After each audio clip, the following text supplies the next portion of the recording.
مولانا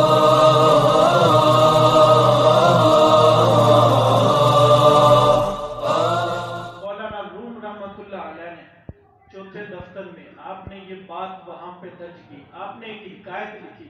آپ نے لکھا کہ بارش کا موسم گزرا اور موسم ٹھنڈا تھا. بادشاہ اپنے وزیروں کے ساتھ باہر چہل قدمی کے لیے آیا، اور جب باہر وہ تھا اس نے دور ایک فقیر کو دیکھا کہ اس کے ہاتھ میں ایک کاسا ہے.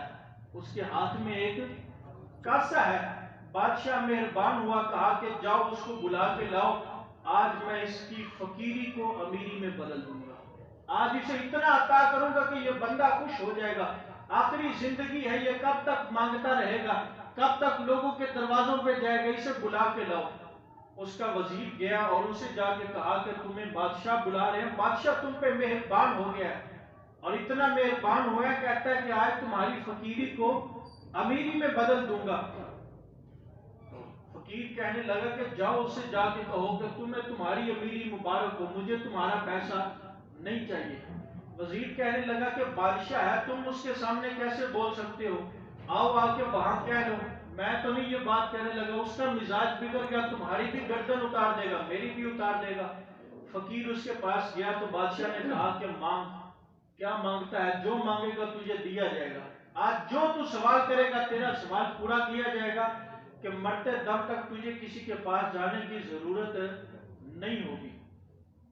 فقیر کہنے لگا کہ مجھے تمہارے پیسوں کی کوئی ضرورت نہیں ہے، تم اپنے پیسے اپنے پاس رکھو، مجھے اللہ نے جتنا دیا ہے میں خوشی خوشی زندگی گزار رہا ہوں.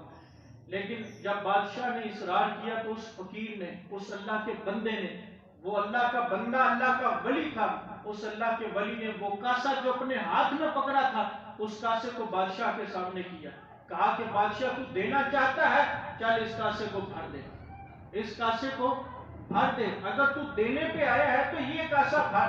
کہا کہ اتنا سا سوال ہے تمہارا، فقیروں والی بات کی ہے. بادشاہ نے اپنے گلے سے مالائیں اتاری اور وہ اتار کے اس کاسے میں ڈال دی. کاسا نہیں بھرا، اور زیور اتار کے ڈال دیے، وہ پھر بھی نہیں بھرا. وزیروں سے کہا، سارے وزیروں نے اپنا زیور اتار کے اس میں ڈال دیا.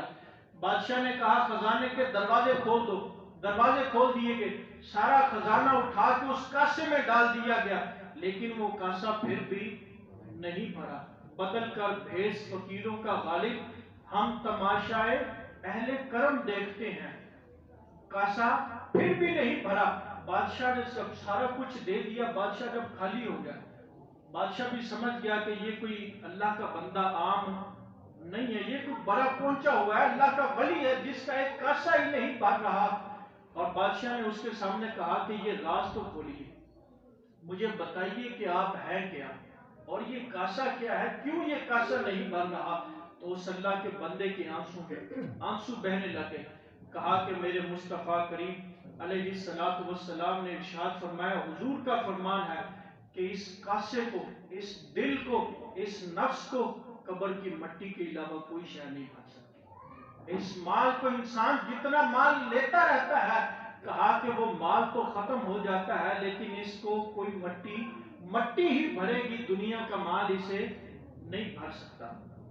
تو یاد رکھیے، اللہ کی بارگاہ میں دیتے رہیں گے تو خوش رہیں گے. اقبال نے کہا نا کہ وہ ایک سجدہ جسے تو گراں سمجھتا ہے، ہزار سجدوں سے دیتا ہے آدمی کو نجات. ہزار. آج ہر بندے کی کوشش ہے کہ میں اونچے بندوں سے میری یاری ہو جائے، میں بڑے لوگوں کے پاس بیٹھنے والا بن جاؤں، میں ان کے پاس چلا جاؤں. اللہ کے بندوں، اللہ سے یاری لگا لو، اللہ کی بارگاہ میں آ جاؤ، وہ سارے اونچوں کو تمہارے قدموں میں ڈال دے گا. اس کی بارگاہ میں آ جاؤ، اس کی بارگاہ میں آ کے اس کی بارگاہ میں سر جھکاؤ، پھر دیکھیے کہ اللہ تعالیٰ کس طرح تمہاری زندگی میں برکتیں عطا فرماتا ہے. تو یہ دنیا کا مال ہے، یہ ایک نہ ایک دن ختم ہو جائے گا، بندے کے پاس کچھ بھی نہیں رہے گا.